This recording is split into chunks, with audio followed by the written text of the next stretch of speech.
I think all of these sort of routines or tips or playbooks that you see on the internet of these experts, there's no one size fits all for everyone. Figure out your systems. Don't try to copy someone else's.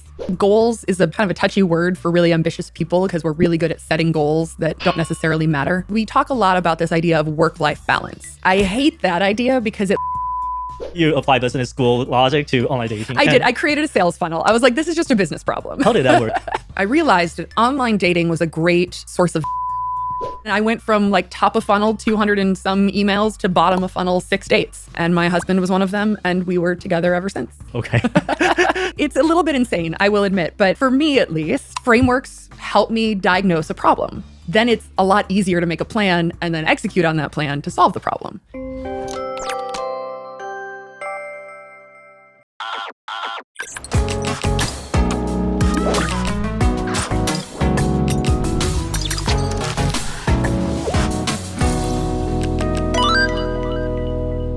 Hello， 大家好，我是志祺，欢迎回到强主我朋友。你身边有没有这种人呢？工作做得好，感情稳定，甚至还有时间发展副业或兴趣。很多人会觉得，哇，这种人生胜利组，要么家里有矿，要么呢天赋异禀，再不然呢就是超乎常人的努力。但凡人要人生胜利，真的只能够拼命吗？今天我们邀请到的来宾 Christina Wallace 可能就是很多人眼里面的胜利组。不仅呢是哈佛商学院的资深讲师，也是天使投资人、百老汇舞台剧制作人，同时还是个二宝妈。她主张虽然从小呢我们被教导要专心做好一件事情，但在今天这个 AI 时代这种思维反而可能是最危险的。那今天我们就要来问问她，流传很广的成功理论有哪些其实是陷阱？想要拥有胜利人生有什么样的策略吗？还有在 AI 时代我们又应该要做好哪些准备呢？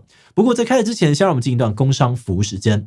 AI 时代来临，但你只会用 AI 写文案省时间吗？想要知道在这个几乎人人都会使用 AI 的时代，怎么样更上一层楼吗？哈佛商学院资深讲师 Christina Wallace 呢，带你用商业思维驾驭 AI， 看懂市场的缺口，用投资组合的眼光重新设计你的人生与事业版图。课程呢会从真实的商业问题出发，带你从 AI 使用者升级成 AI 管理者，还附赠一份可以立即执行的行动手册，让你呢从现在就能够知道如何在 AI native 的时代布局。现在就点击资讯栏连结，输入折扣码，还能够享有专属的优惠价哦。Hi, Christina, and thank you so much for joining us today. And please say hi to our audience. Hi, audience.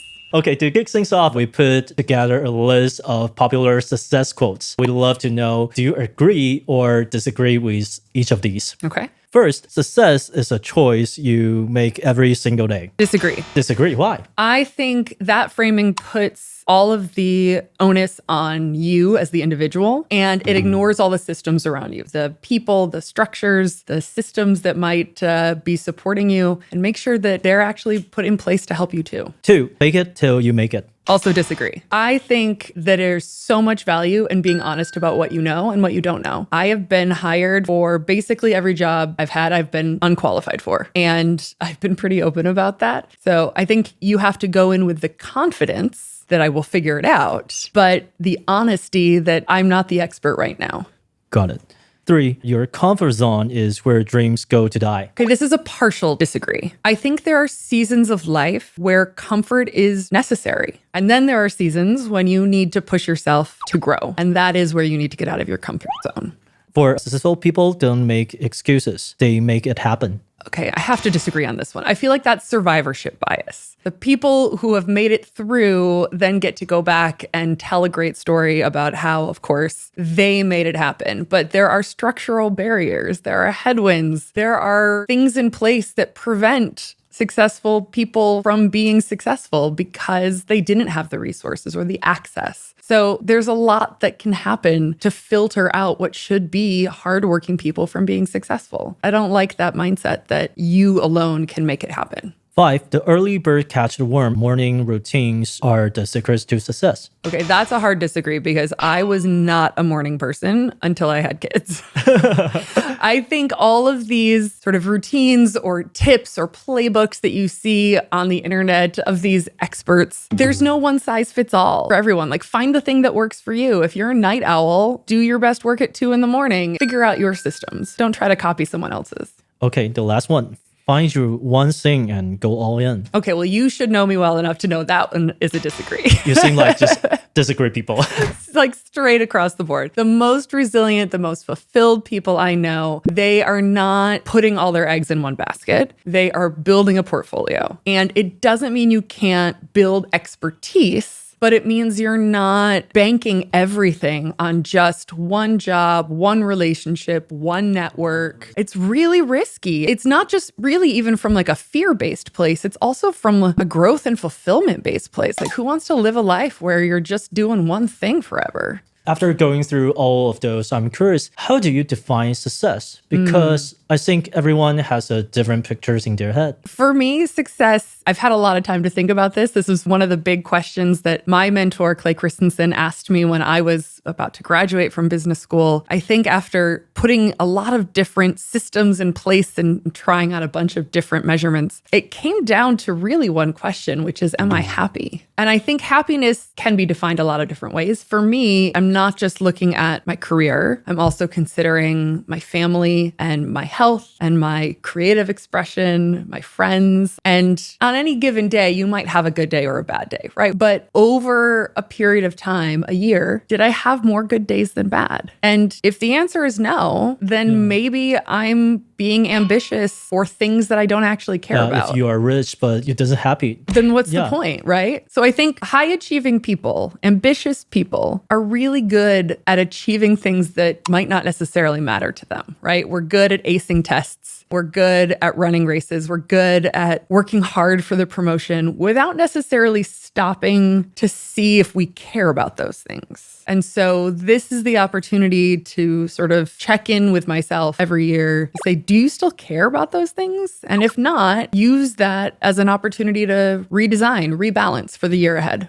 Do you think those is a trap of success? It can be, because I think this is something I talk with my students at Harvard a lot about, right? You don't get to Harvard Business School by being mediocre. You also get accustomed to other people seeing you as successful. That perception starts to become a little bit of your identity. Then there becomes a little bit of this tension between, do I want to be seen as successful or do I want to be happy? If you haven't really put thought into them, it's really easy to follow the I want to be seen as successful because you get so much of that external validation. And then you don't really recognize the emptiness until it accumulates to the point of the midlife crisis, the total burnout, something drastic really happening. On Taiwan's internet, some people will talk about happiness is the main goal of the life, or the balance is the main goal of the life. What do you think about balance and the success? I think balance is a tricky word. We talk a lot about this idea of work-life balance. I hate that idea because it literally puts work in opposition to your life.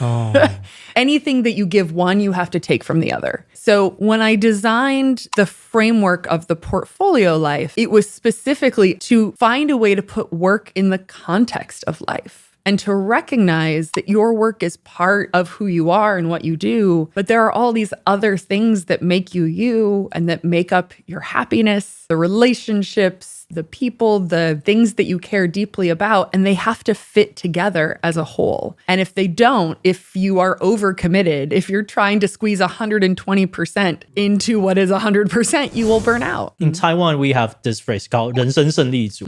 It basically means someone who has it all, like career, relationships, or everything. And honestly, you just like 人生胜利组.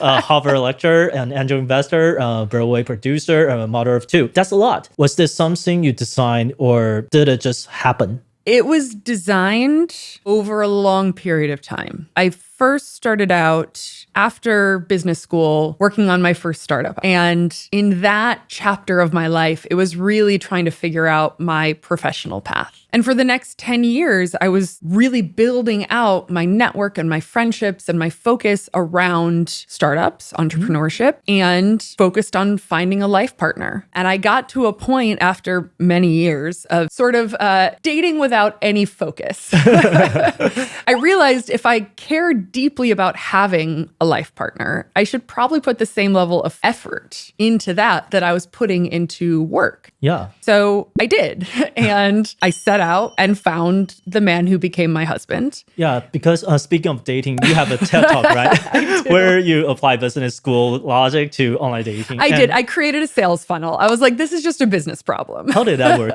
So first I took myself on an offsite. I went camping alone for a week and I did a retro on all of my previous relationships. Whoa. And I was like, where did it go wrong? When did I know it wasn't working? Why did I stay? How long did I stay until I broke up? And I did this whole analysis. Like it was a customer retention problem. And I came to this conclusion that I was like, okay, you know what you want in a partner, but you are using all the wrong proxies, the wrong signals to find this partner. I realized that online dating was a great source of deal flow for self-described single people, right? They sort of meet the top of the sales funnel, but it was really bad way to get any of the sort of qualifications and the leads to flow further down the sales funnel. So I wanted to get them offline as quickly as possible and be able to qualify them and get them out of the funnel. Rejection fast was as good as a yes, right? A quick no is as good as a yes. And so I set up a process, literally like I was running a sales pipeline.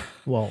And my TED Talk goes into all of this, but I have these criteria. And I was like, if you write to me with these criteria, I'll write you back. If I write you back, I'm going to ask you out. We're going to have bam, bam, bam, one drink, 1 hour, where the goal is like, do I want to see you again? If yes, right? I had this whole system. And I went from like top of funnel, 200 and some emails to bottom of funnel, 6 dates. And my husband was one of them. And we were together ever since. Okay. It's a little bit insane, I will admit. But for me, at least, frameworks help me diagnose a problem. Then it's a lot easier to make a plan and then execute on that plan to solve the problem. And so once I could diagnose that, like, this is where I'm going off the rails and finding this partner, then it wasn't that hard to put together that plan.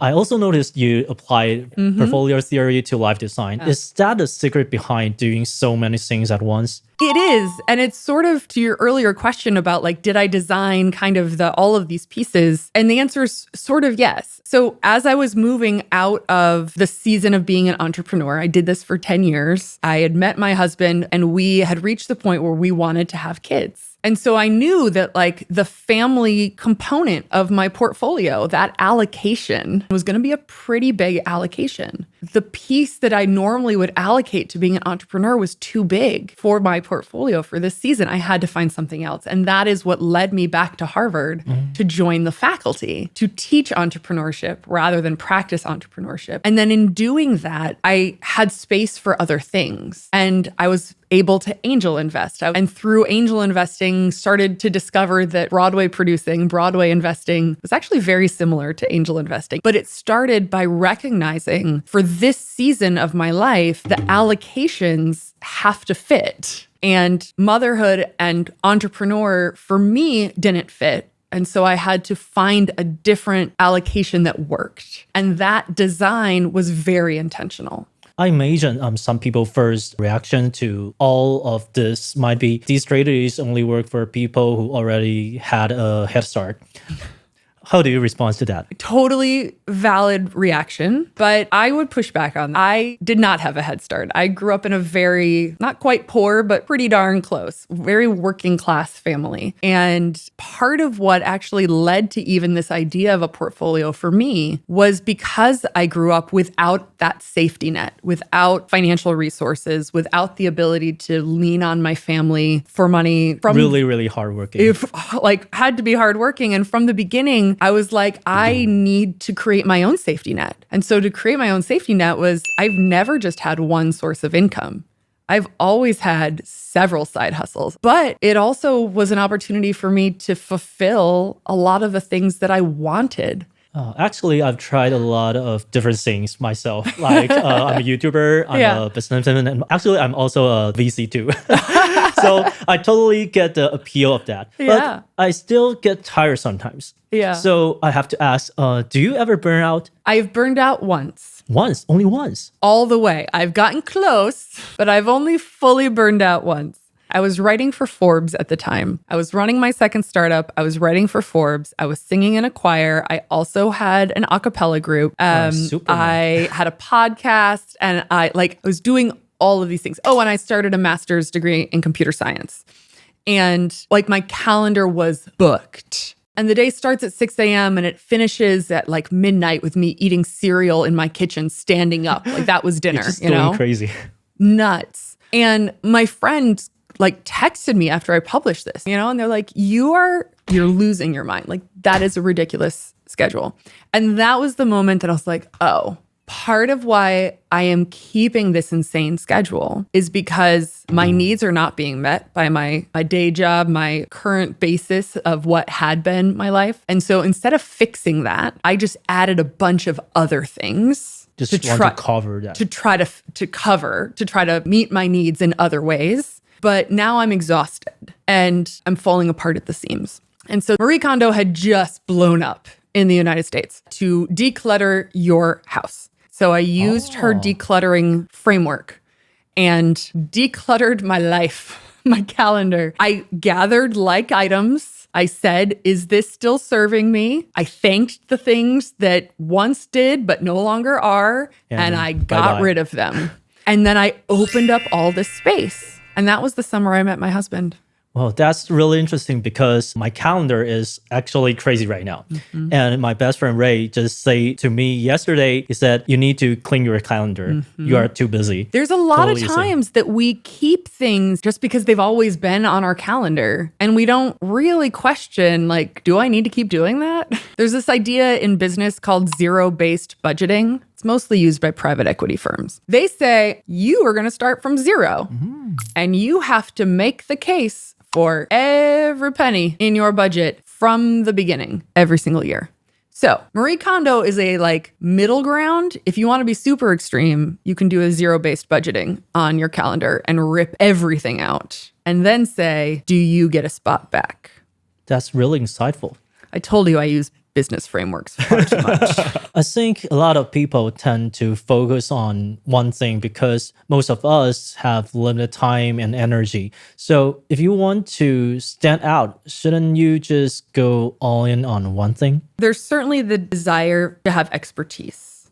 And there's a lot of value in having that expertise. But I think there's sort of two sides of this. One is that in a world where you want that diversification, you want the opportunity to have access to other networks, other ideas, other opportunities, that keeping other pieces in your portfolio are really helpful. Not going too narrow too soon is really important. And I know that there's probably a lot of pressure in Asian families. Oh, yeah. A lot of pressure.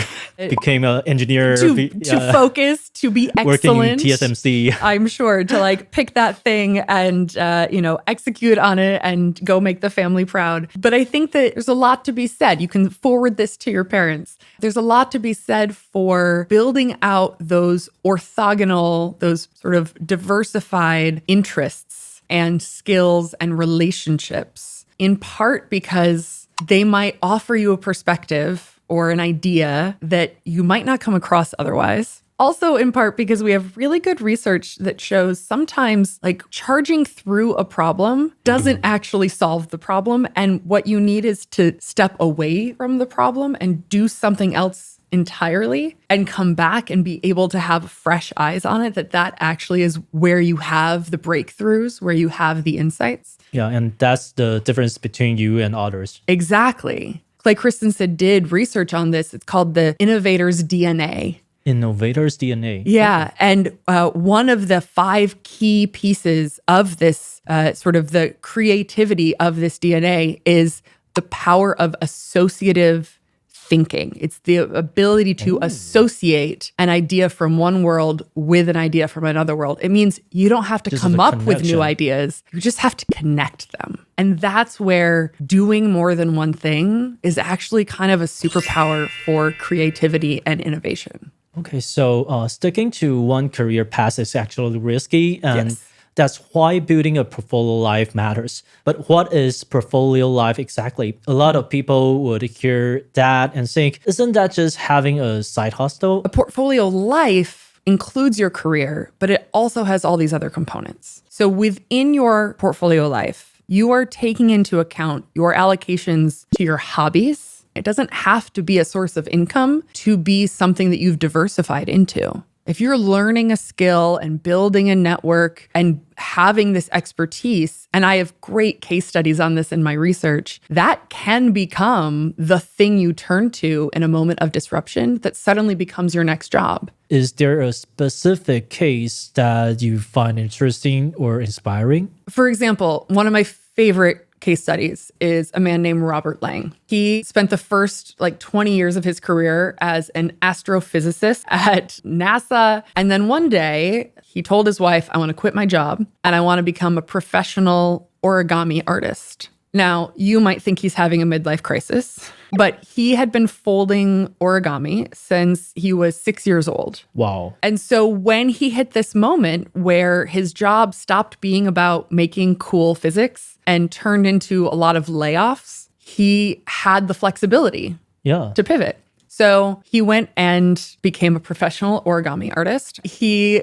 designed really cool computer software for people to make their own designs based off of what they wanted to fold. He invented a laser to help score paper to make really precise folds, right? Because he's still a mathematician and a physicist, right? He's bringing all of that into his origami life. And then out of the blue, he gets a phone call. And the guy on the other end says, I'm working on this satellite for a number of reasons. It needs to fold. And I'm told you know physics and you know folding. Yeah.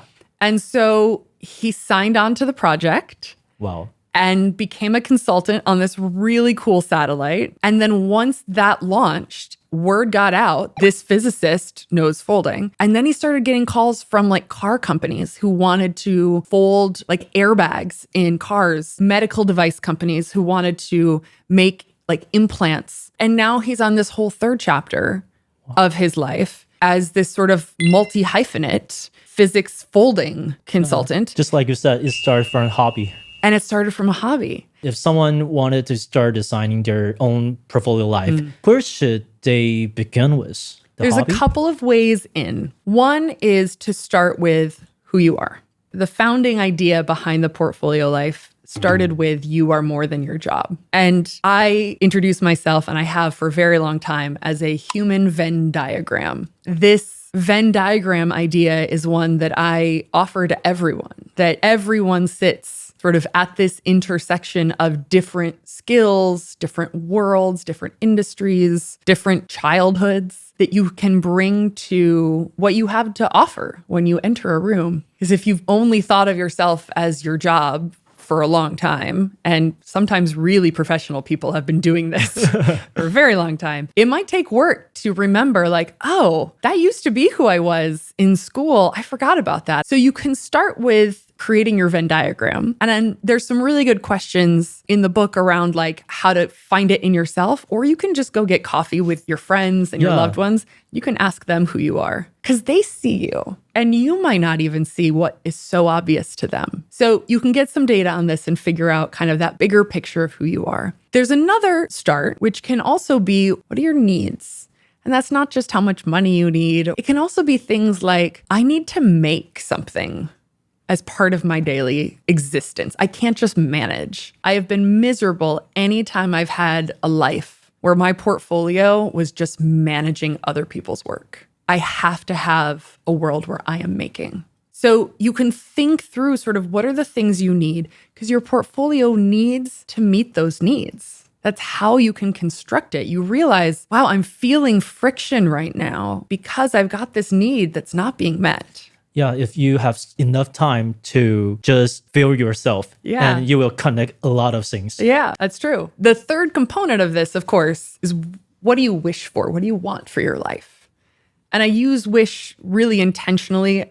Goals is a kind of a touchy word for really ambitious people because we're really good at setting goals that don't necessarily matter. You can be like, I'm going to travel to all 7 continents. And you're like, but why?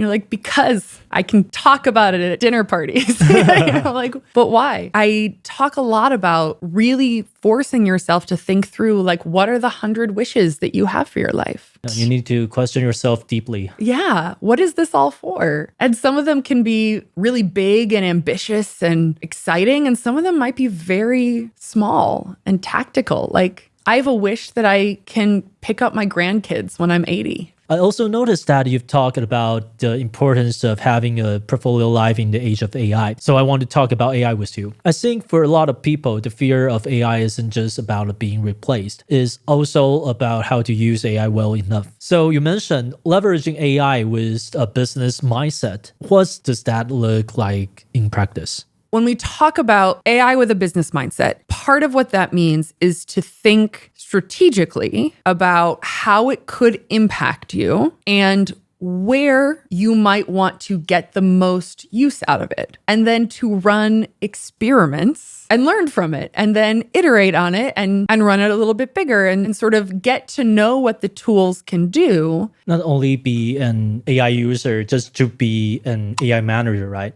Yeah. What's the difference between those two, the AI user and the AI manager? Yeah. So I think of it as an AI user is sort of like an independent contributor where you are using these tools as part of your workflow, sort of one-on-one. Yeah. You're like, I need to do research. So let me go pull up Perplexity and I will give it a task to do. And then I will take the input back and I will review its input. And now I've done my research. To be an AI manager is to design workflows, to design entire systems, and to design where and how these tools access data. What sort of output do you want? Where does that output go? And then at some point, you are the human in the loop that gives the thumbs up or thumbs down to that output. And realistically, you have several of these happening at once. So you are, think of like the manager overseeing the team of all of these different tools rather than the solo person working one-on-one with a tool.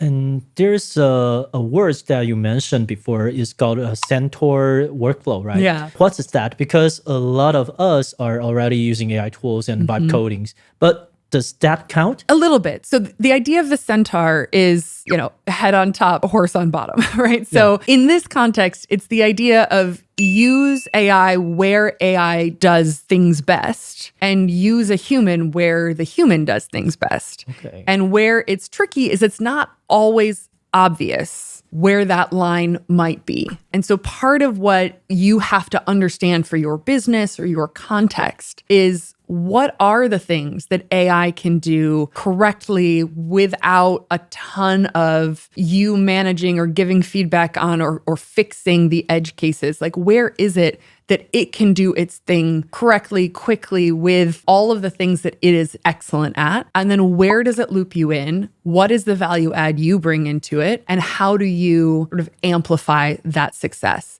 And really that partnership between human and AI, each doing what they do best, is the goal. Got it. So that's your recent course, right? It is. What else does the course cover? Man, we cover a lot. So we, over the course, 21, 22 units, we cover everything from what AI is, what some of these tools are, how to think about the workflows that can be really useful. But the higher order idea, the bigger picture, is how do humans still play a role in society, in work? Like, what is left for us? Yeah. When the AI can take over the algorithms. And the big idea is really about the judgment and the communication that is purely human in all of this. And so how do you build that judgment? How do you refine those skills? And in the midst of that, use AI, build it into your workflows, build that expertise in a really smart way. And in the context of this, not just feel really confident in the workplace, but also feel really confident in how you are future-proofing your life. The course also mentioned a personal strategy practice handbook. Yes. What is this? Yeah, so this is something that makes sure that you are actually applying all of these ideas to you, your life, your business. Every single unit has exercises where you take the ideas that I'm introducing and then you get to apply them to you. So you have the opportunity to go step by step and really get into the weeds of how does this translate to my life? What would be the next steps for me? And for a lot of them, I also give you feedback or some coaching on here are some of the watch outs where if you try to do it this way, you might not get the most out of this exercise. So it really makes this a personal course and not just a pie in the sky, really high level theory course. Sounds really cool, but who is the course really for? One is certainly entrepreneurs who are building their businesses and want to figure out how to bring AI into it, upskill that, or people who are thinking of being entrepreneurs in the AI age. It's a very natural group. I think also people who are in their 20s and 30s that are building their careers, building their lives, maybe a little bit nervous about how AI is going to affect their career trajectory and how they can stay on top of it and really build a life and a career that keeps them in the driver's seat. And then I think a lot more of the sort of senior managers, the business owners who are trying to understand how do I build new competitive edge? How do I think about those moats in this era of disruption that I wasn't prepared for, didn't see coming, but now is really here fast and furious?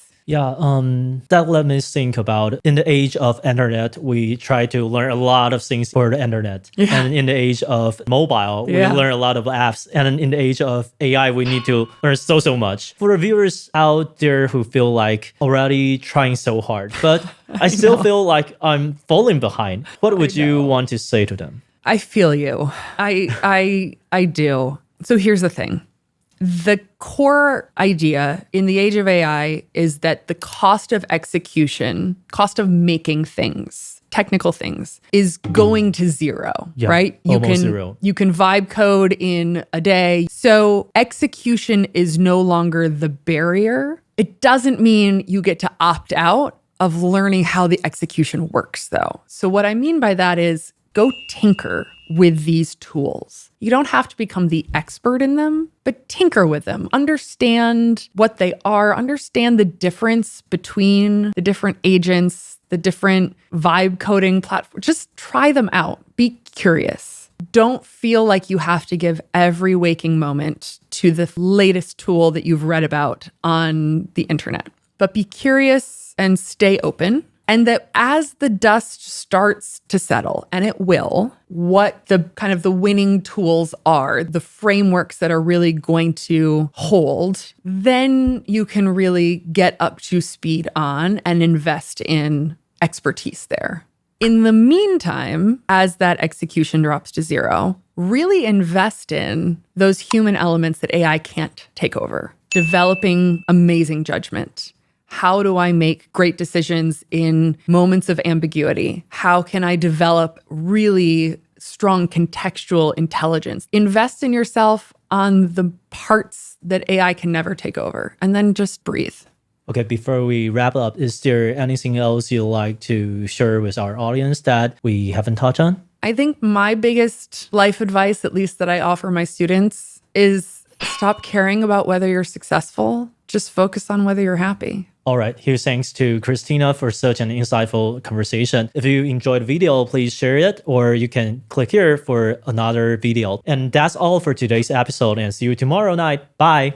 那相信看完今天的访谈呢，大家对于这个在 AI 时代打造 Portfolio Life 这件事情呢，已经开始有些认识跟想法了。那如果你想要更系统性的把 Christina 今天分享的这些框架真正落实在你的人生、职涯还有商业决策上面，他和知识卫星合作推出的线上课程，目前正在募资优惠当中，越早买越划算。使用志祺七七的折扣码，还可以再享有额外的折扣，赶快点击资讯栏的链接去看看吧。